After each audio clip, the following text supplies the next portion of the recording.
मनुष्य जीवन में कई प्रकार की परेशानियां आती रहती हैं, चाहे धन से संबंधित, चाहे जीवन के हर एक पहलू से संबंधित कई प्रकार की परेशानियां मनुष्य अपने जीवन में फेस करता है।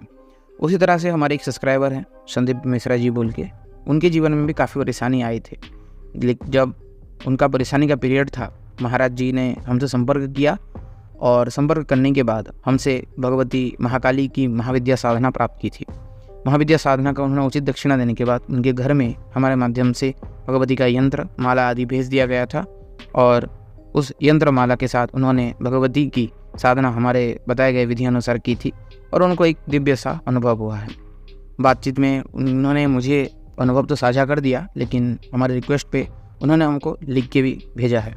तो चलिए मैं आपसे लोगों को पढ़ के सुनाता हूँ संदीप जी का अनुभव कैसा रहा और किस प्रकार से उनका जीवन भगवती महाकाली की साधना करने के बाद परिवर्तित हुआ है। संदीप जी लिखते हैं, प्रणाम आचार्य जी, मैं आपके कहे अनुसार माँ महाकाली की साधना से जुड़े अपने अनुभवों को आपके साथ साझा कर रहा हूँ। जब मैंने पहली बार आपसे संपर्क किया था उस समय मेरे पास कोई काम नहीं था। मैं धन और कार्य संबंधी किसी साधना के लिए मार्गदर्शन मांग रहा था आपसे। आपने मुझे माता महाकाली की साधना करने का सुझाव दिया था। सोचने के बाद मैंने आपको उचित दक्षिणा देकर माँ का यंत्र माला आदि के साथ संपूर्ण विधि विधान प्राप्त किया था।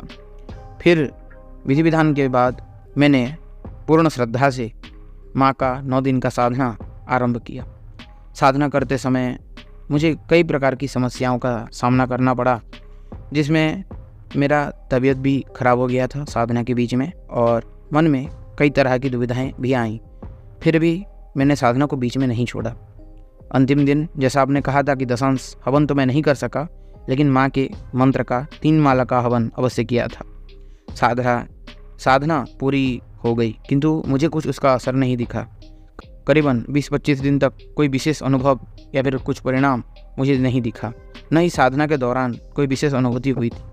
फिर भी मैं रोजाना रात को माँ के मंत्र का नित्य जाप किया करता। लगभग साधना करने के बाद 25 दिन हो चुके थे।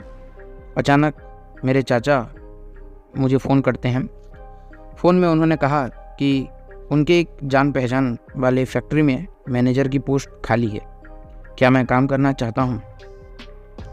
मैंने जैसे ही ये सुना, बिना सोचे समझे मैंने उनको हाँ कह दिया, जबकि मुझे खुद विश्वास नहीं था कि मैं उस पद के योग्य हूँ बोल के। चाचा ने बोला कि अगले दिन मैं जाके उस फैक्ट्री के जो ओनर हैं मैं उनसे मिल लूँ। अगले दिन मैं माँ से मन ही मन प्रार्थना करके उस फैक्ट्री में गया। फैक्ट्री में जाने का मन तो था नहीं, लेकिन जैसे जैसे करके मैं उस फैक्ट्री में गया। वहाँ मैं उनके ओनर से मिला तो उन्होंने पूछा, क्या तुम अभिलाष के भतीजे हो। अभिलाष मेरे चाचा का नाम है। मैंने हाँ कहा। वो हंसकर बोले, ठीक है, तुम अच्छे लग रहे हो, कल से काम पर आ जाना। फिर उन्होंने मुझे 35,000 सैलरी देने का बात कही और बताया कि मेरा काम फैक्ट्री में आने वाली रॉ मटेरियल्स का हिसाब रखना और उसे मैनेज करना होगा। मैं एकदम स्तब्ध रह गया, समझ ही नहीं पाया कि क्या हो रहा है। मन ही मन माँ काली को धन्यवाद दिया। ये सब संभव हुआ तो सिर्फ माँ की कृपा और आपके द्वारा बताए गए सही मार्गदर्शन की वजह से। मैं सच्चे दिल से आपका आभार प्रकट करता हूँ। तो संदीप जी का अनुभव कुछ इसी प्रकार था। मैंने आप लोगों के सामने स्क्रीनशॉट डाल दिया था। हालांकि उन्होंने बीच में कई प्रकार के वर्ड्स हिंदी में लिखने के कारण ऊपर नीचे किए हैं, लेकिन मैंने उसको सुधार के अपने तरफ से बोल दिया है। देखिए, इससे पूर्व भी कई लोग मेरे से संपर्क करते हैं जो अपनी समस्याओं को लेके मुझसे बात करते हैं और मैं उनको जगदम्बा की कई साधनाओं का सजेशन देता हूँ, लेकिन बहुत कम लोग होते हैं उन सजेशन को मानते हैं। एक बार की बात मैं आप लोगों को बता दूं, एक व्यक्ति हैं, उन्होंने एक दिन सडनली मुझे मैसेज करते हैं शाम को कि आचार्य जी मैं बहुत प्रॉब्लम में हूँ, मुझे कोई सडनली शक्ति सिद्धि चाहिए। मैंने बोला इतनी सडनली शक्ति सिद्धि कुछ नहीं होता। बोलते हैं आप कुछ बताइए। मैंने बोला अगर इतनी ही चाहिए तो एक दिन की प्रेत सिद्धि कर लीजिए, वो होगा। तो उन्होंने बोला प्रेत तो नकारात्मक शक्ति है, मुझे सात्विक में कुछ चाहिए, अच्छा चीज़ चाहिए। तो मैंने बोला अच्छे में तो कुछ नहीं होगा। बोलते हैं अप्सरा एक क्षणी नहीं हो सकती। मैंने बोला बिल्कुल नहीं हो सकती, 8-10 महीने लग जाएंगे कम से कम एक अप्सरा एक क्षणी को प्रकट करने में। अगर लगातार करें तब जाके होता है, और ऐसे भी नहीं है कि उतना तपोबल अभी तो आपके पास है नहीं कि एक दिन में आप प्रकट कर लें।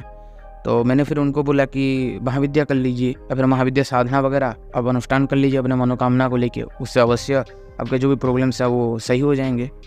तो उन्होंने सीधा मैसेज इग्नोर किया और अगले पल उन्होंने मेरे को मैसेज किया कि अप्सरा यक्षिणी आदि की कोई साधना है जो इससे मैं मनोकामना पूर्ति कर सकूँ और मुझे वो पत्नी या फिर प्रेमिका रूप में सिद्ध हूँ। वो महाराज थे, कहीं ऐसी परंपरा से दीक्षित थे वो महाराज जो कि परिपूर्ण वैदिक परंपरा है। मैं उस परंपरा का नाम भी नहीं लेना चाहता, ठीक है, गोपनीयता होती है। आप समझ भी सकते हैं क्योंकि अभी के समय में वैदिक परंपरा मतलब कौन सी परंपरा हो सकती है वैसे। तो उन्होंने फिर मैंने बोला कि देखिए ऐसा तो कोई साधना नहीं है और जो है उसके लिए समय लगेगा, तो आप देख लीजिए अपने अनुसार। तो मैंने उनको सीधा बात करके साइड कर दिया। मूल बात यह है कि आप लोग अप्सरा यक्षिणी आदि की साधना करके अपनी समय, जीवन, ऊर्जा सब कुछ व्यर्थ कर रहे हो। उत्तर यह है कि जिस पर्पस के लिए अप्सरा यक्षिणी आदि की साधना बनाए गए थे या फिर उनको साधना किए जाते हैं, उस पर्पस को छोड़ के बाकी सभी पर्पस में आप लोग उस साधना को घुसेड़ दे रहे हो, जो कि है नहीं वैसा। महाविद्या साधनाओं को करने के बाद मनुष्य के जीवन में सबसे बड़ी परिवर्तन आता है कि उसके पूर्व जन्म के कर्म के कारण अगर कोई चीज़ रुक रही है तो उसके पूर्व जन्म के कर्म को भी वो शक्ति हटा देती हैं माँ, और आपके जो कार्य हैं उसको भी संवार देती हैं। वो ताकत भगवती की साधना या फिर महाविद्या साधनाओं में है। चाहे आपकी इष्ट जगदम्बा दुर्गा हो, माता काली हो, माता तारा हो, माता भुवनेश्वरी, त्रिपुर सुंदरी, कोई भी हो, लेकिन उसमें है। हर एक समस्या आप अपनी इष्ट भगवती महाकाली हो या फिर जगदम्बा की कोई भी रूप हो, उनकी साधना से आप अपने जीवन में उसका सही ढंग से इलाज कर सकते हो। चाहे वो आपके पूर्व जन्म से रिलेटेड हो, चाहे आप इस जन्म से रिलेटेड हो। आपको लगता है कि मेरे जीवन में ये समस्या आया है, लेकिन आप पीछे के लिए देख नहीं पा रहे हो कि वो समस्या आपके जीवन में क्यों आया है। वो आपके पूर्व जन्म का रिजल्ट हो सकता है कि पूर्व जन्म के कर्म आपके खराब थे इसलिए आया है, या फिर पिछले समय में आपने कुछ ऐसे कर्म कर दिए हैं जिसके फलस्वरूप वो चीज़ समस्या आपके जीवन में आई है, या फिर वो समस्या का कोई कारण है ही नहीं, वो ऐसे ही नॉर्मल रूप से आपके जीवन में उपस्थित हो गई है। 3 कारण होते हैं, आदर पूर्व जन्म का कर्म होगा, इस जन्म का कर्म होगा, या फिर एक ऐसा परिस्थिति होगा जिस परिस्थिति में ऑटोमेटिकली वो समस्या आ गई है।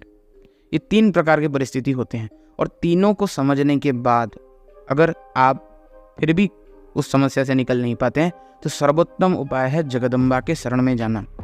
और जगदम्बा के शरण में जाना अर्थात भगवती के मंत्र का अनुष्ठान करना उस समस्या को लेके। और मैं ऐसा अपने जीवन में आज तक नहीं देखा हूँ कि जिस बंदे ने भगवती के मंत्र का अनुष्ठान अपने जीवन में सही तरीके से, सही विधि विधान से किया हो और उसके जीवन की समस्या का समाधान ना हुआ हो। आप लोगों के सामने मैंने एक अनुभव भी दिया। महाराज को अवश्य कोई साधना के दरमियान अनुभव नहीं हुआ। भगवती की साधना में अनुभव होना इतना आसान नहीं होता है, और जिसको अनुभव हो रहे हैं वो बहुत उच्च लेवल के साधक होते हैं, ठीक। तो अनुभव नहीं हुआ, लेकिन उन्होंने जिस मनोकामना को लेके भगवती की साधना की थी वो मनोकामना तो अवश्य पूर्ण हुई, चाहे देर सवेर हुई, 25 दिन 21 दिन लग गए, लेकिन हुई तो सही। उन्होंने फिर ऊपर से मंत्र जाप को कंटिन्यू रखा। शायद वो मंत्र जाप कंटिन्यू नहीं रखते तो शायद नहीं भी होता, क्योंकि पूर्व जन्म के कर्म इतने स्ट्रांग हो जाते हैं, आपके पूर्व भाग्य के फल इतने स्ट्रांग हो जाते हैं कि वो इतनी आसानी से नहीं कटते, और उसको काटने के लिए बहुत उग्र ऊर्जाओं की आवश्यकता होती है, बहुत तीव्र ऊर्जा चाहिए होता है। तो उसके लिए जब उन्होंने मंत्र जाप कंटिन्यू रखा रोज रात को, तो भगवती की अनुग्रह से वो चीज़ फिर हट गई और इनको अपने मनोवांछित जो जॉब वगैरह इनको चाहिए थी, जैसी जॉब चाहिए थी उनको वैसी मिल गई, और उनके एक्सपेक्टेशन से बहुत अच्छी जॉब मिली, क्योंकि उन्होंने खुद बोल रखा कि मैं इसके लिए योग्य नहीं था, लेकिन फिर भी भगवती ने दिया। तो आप खुद समझ सकते हैं महाविद्या साधनाओं का असर। आशा करता हूँ आज के विषय से आप सभी लोगों को भगवती के साधनाओं के विषय में काफ़ी नॉलेज हो गया होगा, और क्यों की जाती है, किस ऐसी समस्याओं में क्या करना चाहिए, आपको भी ज्ञान हो गया होगा।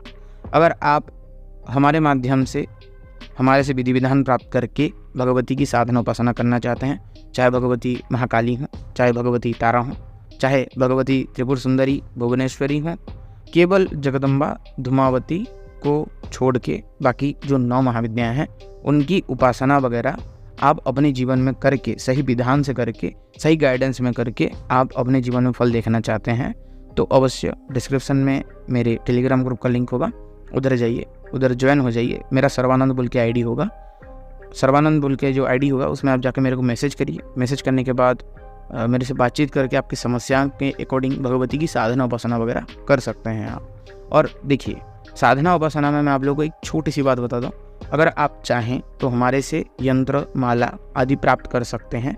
अगर आपकी इच्छा नहीं है कि हम ये बिना यंत्र माला के साधना करने की इच्छुक हैं, हमको ज़्यादा प्रपंच में नहीं जाना है, ज़्यादा कर्मकांड में नहीं जाना है, ज़्यादा उसमें हमको उतरना नहीं है, तो वैसी परिस्थिति में मैं आपको केवल साधना विधान भी सिखा सकता हूँ, बट उसका एक उचित दक्षिणा रहेगा।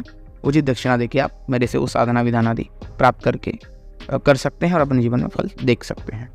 ठीक है, तो इसी प्रकार आज का वीडियो था। अगर आज का वीडियो आपसे लोगों को पसंद आता है तो अवश्य हमारे वीडियो को लाइक करें। जो लोग नए हैं सब्सक्राइब करके घंटी वाला बेल आइकन ऑल पे सेट कर दें, ताकि मैं जो वीडियो अपलोड करूँ उसका नोटिफिकेशन आप सभी लोगों तक पहले पहुँच जाए। तो यही था कुछ इसका वीडियो। सभी को हर हर महादेव, जय मां काली। मिलता हूँ आपसे लोगों को और एक किसी ने वीडियो में।